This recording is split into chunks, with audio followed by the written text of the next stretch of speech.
Lorna Shore just released a new song today as of the filming of this video, and I'm told by some people I trust that I'm really gonna like this particular Lorna Shore song. Let's see why I might really like it. Yeah.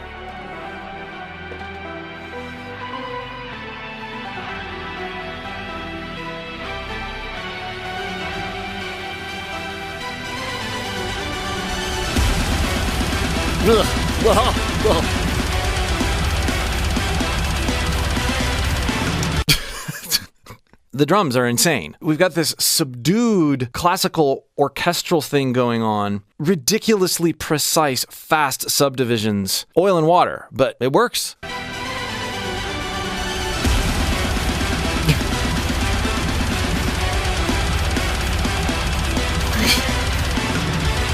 I would come in with some sort of like 90s groove on the drums. And then probably get things thrown at me. Yes. Hi, Will.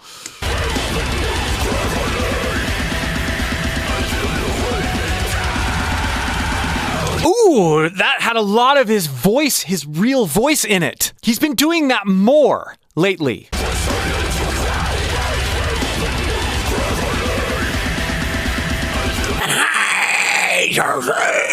Up there.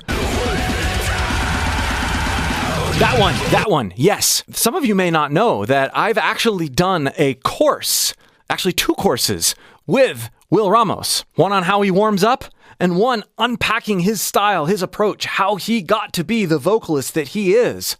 If you're interested in checking out either of those courses, you can follow the link in the pinned comment or video description and check them out.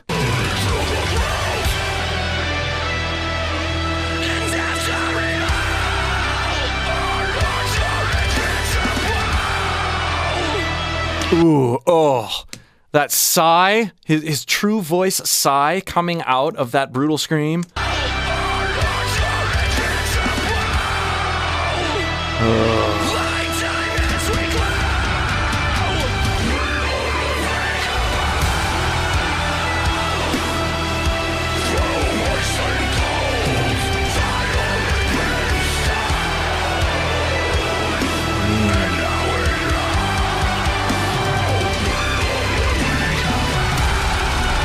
This arranging, his voice is much more prominent.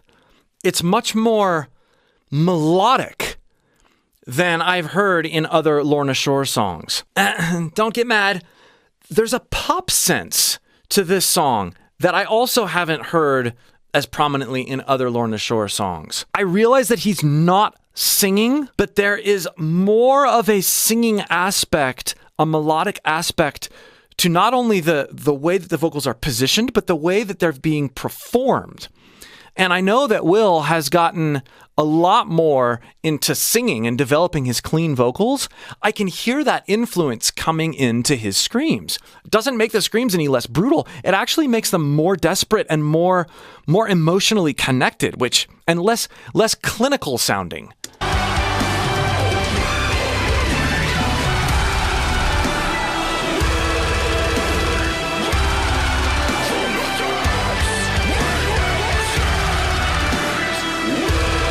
Yeah.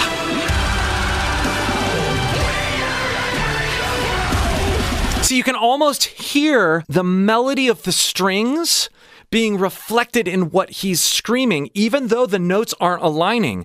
It's his mouth shape, this shaping, the filters he's placing on his scream with his mouth, more on that in his courses, are actually mimicking the notes of the string part without him singing the notes with his primary chords. He's not sing-screaming here, but he almost might as well be.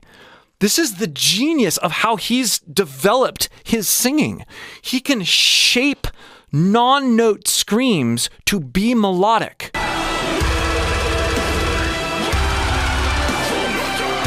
Better than so many other vocalists in this genre.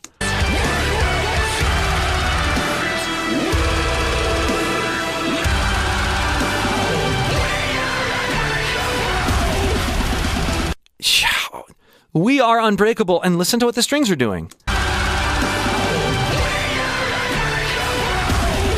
Are there background vocals singing along? I don't think so.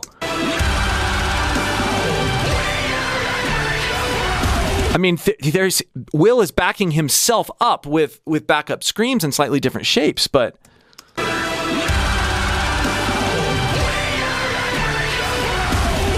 And listen to the vowels. His diction is so clear. That's something that I've always appreciated about his... You can always understand what he's saying.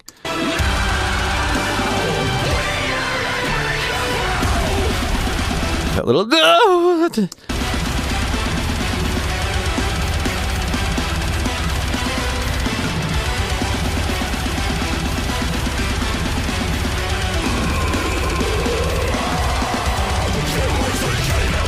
So that sound, and I never really would have thought it, but there's a tongue placement and a very specific mouth shape that's giving you that toilet bowl low scream.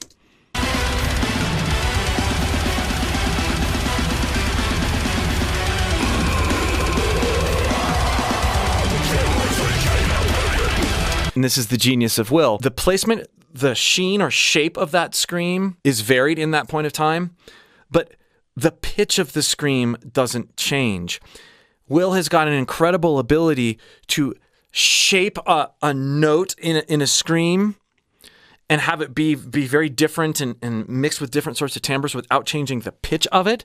But then he can use different filters and shape things differently and place things differently to get different pitches independent of his vowels and independent of other sorts of filtery sounds on it. I've never heard a vocalist who can do it quite like this. And it is absolutely fascinating having him in a room breaking these things down right here, showing me what he's doing without all the other music around. It's inspiring. Even though I can't do this stuff, I get closer and it infiltrates my singing.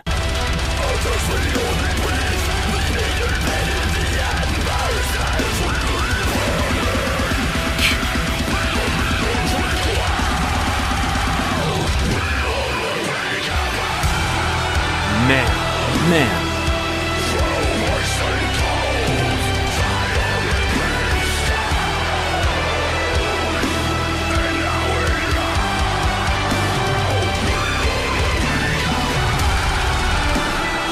Another thing that's so incredible about his technique is how broad his engagement is when it comes to constrictions. We've seen down Will's throat to see what he does, and we've also seen quite a bit more recently. On a level that's different than most other vocalists, he has a much broader way and unique way of constricting, holding back air, and creating his source sound from that. This allows him to be more flexible with the way he filters his sources, and also creates this question like, is that like a false chord technique, as a lot of people call it, or is that more of a fry scream, as people tend to call it? Well, in many cases, we found that he's doing kind of both at the same time, but not both as in like all of one technique and all of the other technique melded together. He's using these hybrid approaches that are just absolutely baffling, but also inspiring. And when you hear how he gets there, it doesn't seem quite as complicated as it sounds when you're just watching him do something.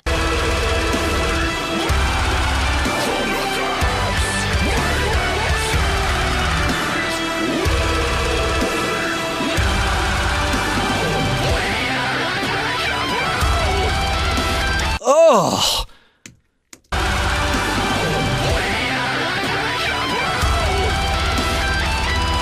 So he's got that low beefiness of the false chord approach with the high juiciness of the fry approach here. And you can hear him ranging or blending, balancing between the two approaches.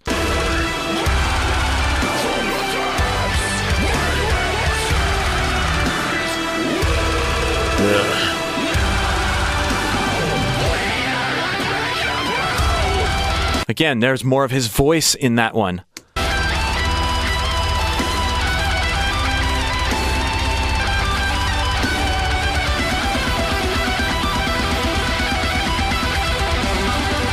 also really appreciate, I meant to mention this earlier, but how the drummer is leaning into sort of those like prodding, slower, almost contemplative sorts of grooves, but then adding subtle subdivisions unhinged at the same time and holding it all together. That's pretty cool. He's giving you both. I can lock into a groove and I can do this.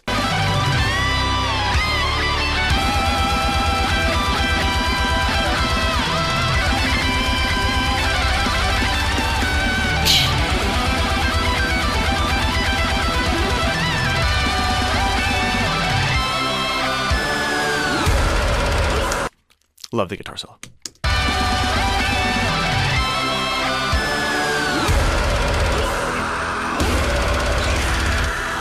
Sick.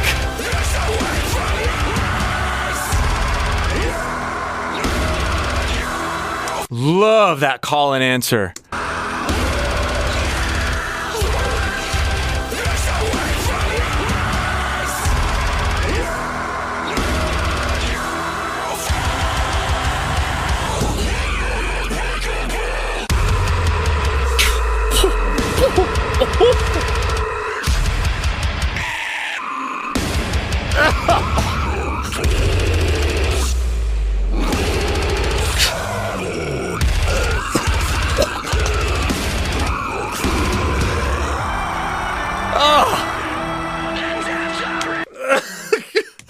Oh, I gotta hear that again. It's like he lulls you in with this. It's strangely lullaby.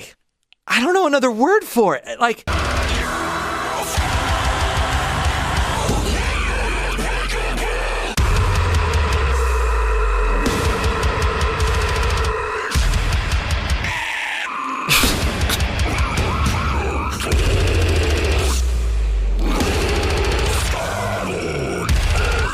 the mode changes and constriction changes. And you know what's interesting too about this is he's not that loud when he's doing it. Like when you listen to his isolated studio performances, it is very constricted and held back. It's not this all-out thing. It's so incredibly nuanced.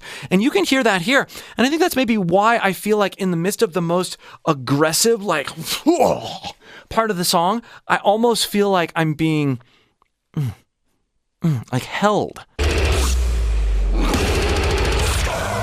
Protected. His voice is the dragon protecting me from the instrument, big instrument dragon.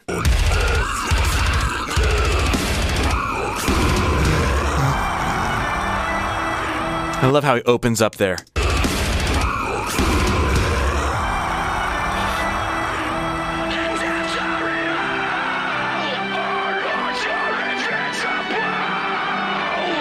Playing off the melody with his shaped screams of the guitar now, not the strings.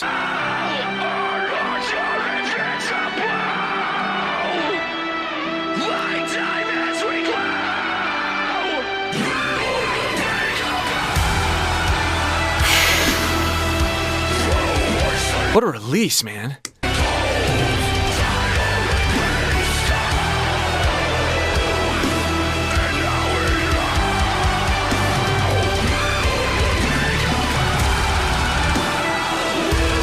Here at the end of that Unbreakable, and he did this earlier with the gang vocals, right?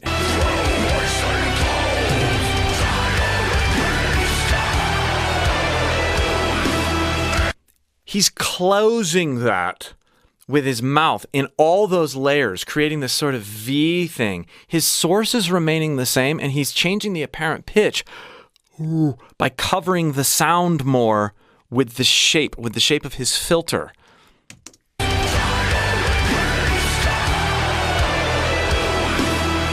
That's how his diction is so great too, because he can cover the sound to simulate more variety in his vowels and open the sound the same way.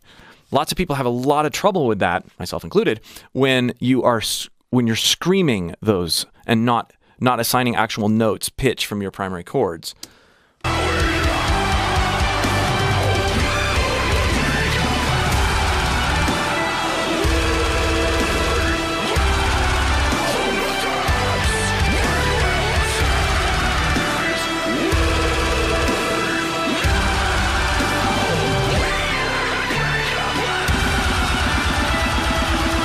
so catchy, so melodic. I think maybe the most melodic Lorna Shore song I have heard to date.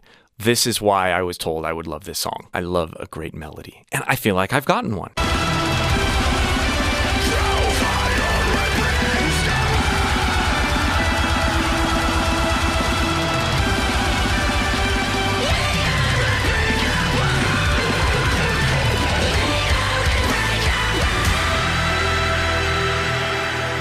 See, he's not singing that note, but we feel like he might be. Brilliant.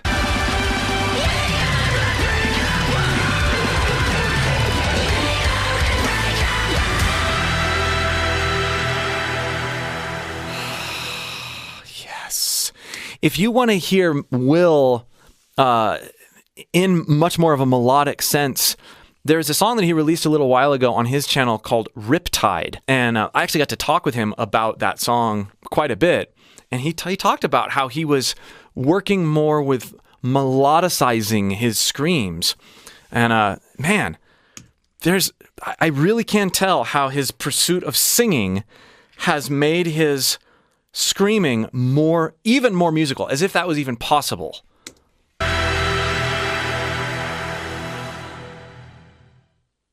Thanks for nerding out with me on this one. Again, if you would like to know how Will does what he does and try some crazy things out for yourself, just to see how it might influence your voice, click the link below in the pinned comment or video description and check those courses out.